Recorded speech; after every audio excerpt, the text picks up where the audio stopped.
자, 재밌는 두 번째 아이템으로 가도록 하겠습니다. 네. 자, 두 번째, 재벌욕하고 장학금 은혜, 그리고 탄원서로 퉁! 조간의 위성과 기만은 끝이 아, 나 없다. 저거 보고도 정말 대단한 사람들이에요. 아니 근데 장학금 네. 받을 수 있어요. 난 네. 있죠. 그래서 그걸 장학금 받을 수도 있습니다. 저도 재벌 장학금 받은 적 있습니다. 대학 다닐 때. 그러니까 SK의 성경고등교육대는 제가 장학생이었어요. 그래서 그때 한 달에 얼마씩 돈 받고 그걸로 사실 유용하게 하숙비에 썼습니다. 솔직히. 그것도 재벌 욕하지 않습니다. 왜 재벌에 부정적인 부분도 있고 긍정적인 부분도 있어요. 이건 아주 균형적인 감각을 보면 되는 겁니다. 그런데 본인은 재벌 욕 그렇게 하고 다니면서 돈도 많이도 받았어요. 1억 8천만 원이나 받았습니다. 그러니까, 그거 예. 정말 많은 돈이죠. 그 당시에는요. 지금이라면 1년 반이에요. 지금이라면 그러니까. 어느 정도 되겠습니까? 예. 그런데 그래놓고 이제 재벌 자기가 마치 재벌 뭐 탄압의 최선두에 서가지고 말이 안 되지. 그러니까 위선자고 그러니까 정말 아유 그건 못된 사람이에요 저건. 네, 딸기판파님께서 2007년에 한겨레에 게재된 조국이 쓴 삼성 장학생 비판 글이 있습니다. 네. 역시 조적죠. 맞습니다. 그러니까 자기가 왜 조용히 있으면 말을 안 할까? 누가 욕을 안 먹어요? 왜 조용히? 나 저게 이해가 안 가. 아니 그 동네에서 그러는데 맨날 아까도 어떤 분이 그러는데 이 SNS만 휴대폰만 보면서 SNS만 했다는 거 아니에요. 근데 그 동네에서 이 조국이 인기가 너무 없고 조국이 싸가지 없고 또 그 마누라 싸가지 없다는 얘기는 엄청나고 이러면서 다녔대요. 네. 근데 그 동네 사람들은 그 아파트 분한테 들었는데 사실은 조국 덕을 좀 본 적이 있다는 거예요. 왜냐하면 그 조국이 왜 어떤 게 그렇게 재밌어요? 느낌 때문에. 네. 안녕하세요. 제 남편이 문재인입니다. 안녕하세요. 제 남편이 조국입니다. 저는 반갑습니다. 저는 손혜원입니다. 아, 프리버드님께서 저보고 장학금 받은 적 있냐고. 저는 이제 이대 학보사에 있어가지고 네. 장학금을 이제 받아요. 학보사 학생들은 이제 네. 장학금을 주는데 못 받았던 적이 한 번 있었어요. 왜냐면 학점이 하도 너무 나빠가지고. 네. 왜냐면 그때 제가 학보 만들고 또 이제 그때는 제가 얘기는 잘 안 했지만 운동권이어갖고 맨날 뭐 이념 동아리 다니느라고 진짜 저희 어머니가 그랬어요. 어떻게 네 실력보다도 학점이 나쁘냐고. 그래가지고 저 엄마한테요. 시력이 한 4.0 되시나 봐요. 엄마한테 옷걸이로 맞았어요. 그래가지고 이제 제가 장학금 못 받은 적이 있는 사람이에요. 주는 장학금도 못 받았어요. 네. 근데 자, 여러분, 여기서 참 중요한 게 동네 얘기를 안 할 수가 없는데 네. 그 동네가 다 이제 재개발, 재건축이에요. 그래서 또 어떤 달좀이 뭐라고 글을 올렸냐면 조국 내 이렇게 압수수색할 때 문을 보니까 너무 허름하다. 그래서 네. 어떻게 저런 허름한 아파트에서 참 청렴하신 네. 조국님 뭐 이래갖고 또 글을 올렸어요. 그랬더니 그 밑에다가 저 아파트가 얼마인지는 아심? 시세 23억 원. 네. 그다음에 저 아파트가 재건축이요. 일사천리로 된 거예요. 네. 그래갖고 재건축되면 40억이 된다고 합니다. 네. 그런데 문제는 뭐냐? 저 아파트는 방배동의 저 아파트는 일사천리로 조국 때문에 박원순이가 그냥 쫙 했는데 그 주변 아파트는요 다 안 된 거예요. 네, 그래서 네. 주변 아파트 분들이 부들부들 떨고 있다는 거예요. 네, 네. 근데도 조국 때문에 어떻게 보면 부자가 됐는데도 내가 부자가 되는 게 문제가 아니라 저 싸가지 없어졌으면 좋겠다. 이게 아파트 내에 네. 정말 우리 보수들의 어떻게 보면 양심인 거죠. 네. 그래가지고 저 조국 얼마나 진짜 애들도 싸가지가 없어가지고 아파트에서도 인사도 안 한대요. 그 가르치지도 않나 봐요. 보면은 아무리 몰라도 얼굴 하면은 안녕하십니까? 무조건 애들은 인사시키는 거 아닙니까? 그렇게 인사도 안 한다는 거예요. 자, 밴쿠버님께서요. 우파는 정말. 네, 우파는 항상 네. 주목받는다는 생각 때문인지 저 정도로 부패하지 않았습니다. 그런데 이상하게 좌파는 죄책감도 없고 음지에서 상상을 초월한 별짓을 다 합니다. 맞습니다. 오늘 조선일보 뉴스에 SM그룹이 공기업에서 1,360억 원을 받았다고 합니다.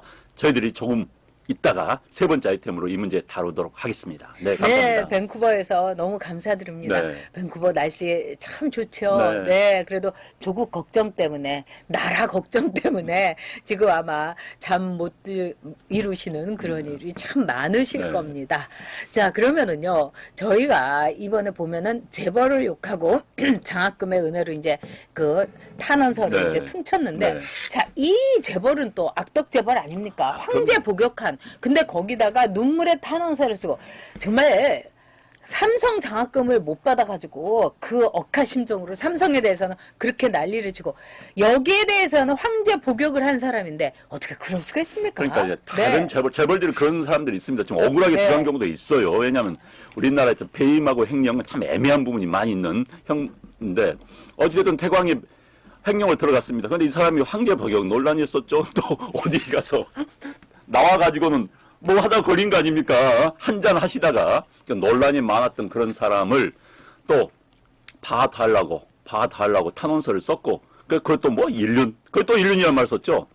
그 사람이 1년의 기준 뭔지를 모르겠어요 진짜. 아니 저는 너무 기가 막힌 게 그 사람 있을 때 받은 게 아니라 이선호 회장 있을 때 받은 게 아니라 그 이제 선친이 있을 그렇죠. 때 받은 네, 겁니다. 네.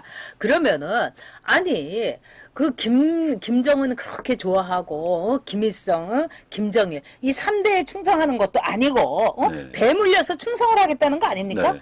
그 자기네들이 그렇게 뭐 세습을 그렇게 욕을 하고 하더니 네. 이건 대물려서 은혜 갖고 대물려서 충성한 거예요. 네. 여기에 조국의 위선이 있고 네. 조국이 얼마나 모질이라는 게 여기에 이제 나타나는 겁니다. 네. 저는요, 이 가끔 조국을 이렇게 보면서 처음에는 야 잔머리 써갖고 네. 머리 돌려갖고 했나보다 하는데 요즘 보면 아 제가 아무래도 IQ가 2자리야, 제 네. 모질이야 이런 생각이 듭니다. 데리고 가서요. 그러니까 진짜 지난번 이야기했지만 뉴엔 총회를 갈 이유가 없습니다. 부인이. 네. 갈 이유가 없어요. 진짜 마이리지 올리겠다는 그런 이상한 의도가 아니라면은 무슨 일을 합니까? 저 연설하고 트럼프 만나고 그런데 따라가가지고는 도무지 정말 마이리지 꽤 될 거예요. 근데 그 마일리지 들어가요. 그 전용기인데. 안 들어가죠. 그죠? 아니 그게 네. 아니라 네. 내가 보기에는 안 들어가는데 이 인간들은요 대한항공이라든가 아시아나에 전화해가지고 나중에 마일리지 찾아먹을 인간 같아요. 왜냐면 전용기인데 뭐 이게 원래 대한항공에서 우리가 계속 했었잖아. 번갈아 가면서 했잖아요. 그러니까 마이리지가 한 이코노미 한 100배 이상 될 것 같습니다. 일단은 밀리언 마일러 뭐예요? 클럽 되려고 네. 하고도 남을 애들이에요. 그러니까 여러분, 자, 정말 이 재벌 욕하면서 뭐 재벌 정리하겠다고 하면서 결국 대한항공하고 아시아나에 나중에 마일리지 올려달라고 구치소에서 또 탄원 넣을지도 모르는 게 김정숙과 문재인이 아닌가 이런 생각이 듭니다. 정말 네. 조국. 전 진짜 그 탄원서 했다는 것을 어제 권성동 의원이 이제 쉽게 폭로를 했죠. 폭로를 했는 걸 네. 왜요? 별이님 해외 순방 때 도시락 사들고 가는 꼴이라는 거예요. 그러니까 이런 말을 합니다. 네. 남자들이 외국에 갈 때 네. 부부 동반으로 가면은 아니 파티에 왜 도시락을 싸갖고 가냐고 막 네, 이렇게 네. 농담을 하는데 뭐 여기는 누가 대통령인지 모르지 않습니까? 정수기가 대통령이잖아요. 먼저 이렇게 딱 손을 들고 쫄쫄이가 이렇게 쫄랑쫄랑 따라가고 그렇기 때문에 제가 봐서는 아무래도 정수기가 대통령이다 이렇게 볼 수 있는 사안이다.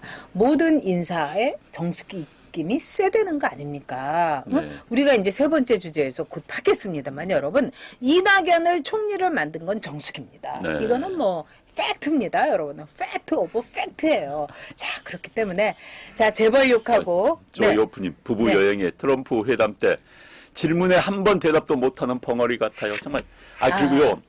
창피해요. 트럼프가 이제 하면 본인이 나서서 네. 대답하면 되는 겁니다. 기자할 때. 그런데 그걸 그냥 어거지 웃음이죠. 어거지 웃음 탁 이러면서. 지으면서 좀 답답하고 좀 부끄러웠어요, 솔직히. 근데 저는요 더 속상한 게 뭐냐면 아니 트럼프가 그렇게 질문도 못하게 하고 17개 자기가 다 하고 뭐 문재인한테 묻는다고 하더라도 얘는 뭐 저게 뭐 아는 것도 없고 뭐 그러니까 내가 딱 대답을 해버리잖아요. 그것도 이렇게 새치기 그 속된 말로 네. 내다바이를 해서 네. 그러면은 트럼프가 미워야 되잖아요. 저 나쁜 놈 우리 대통령을 능멸을 해 저 거만한 놈을 해야 되는데 아유 그래 트럼프 네가 다 해라 이런 심정이 돼버리는 거 이게 저는 너무 속상하더라고요. 네. 아니 그래도 팔이 이렇게 안으로 굽어야 되는데 이 문재인 모질이가 완전히 김정은 쪽으로 밖으로 있기 때문에 팔이 밖으로 이렇게 굽는다는 거 이게 우리의 비극입니다. 네. 그러니까 빨리빨리 내려놔야 돼요. 그럼요. 자꾸 빨리 제가 끌어내려야 되는 겁니다. 자격, 능력 안 된 사람이 거기 앉아있으면 그렇습니다. 본인도 힘듭니다. 진짜 건강 안 좋아요. 게다가 공동체는 더 힘듭니다. 네. 그리고 질문을 해도요, 아니, 트럼프 질문을 뺏지도 못하고 자기한테 온 질문도 찾아먹지도 못하는 게 집 앞도 찾아먹지 못하면서 무슨 대통령을 한다고. 그리고요. 문재인 심판. 트럼프하고 있을 때는 네. 여러분 아시겠지만 문재인 대통령이 기자회견 하면요. 국내에서는 하지 해외에서는 모릅니다. 우리나라 대통령이 문재인지도 몰라요, 그렇죠. 솔직히. 그런데 네. 트럼프하고 있으면 전 세계로 그냥 막 타는 겁니다. CNN인지 막 하는데 그 좋은 기회잖아요. 그 좋은 그럼요. 기회를 그냥 광고로 말하면 수백억, 수천억짜리인데 하고 있으면 참 안타깝습니다.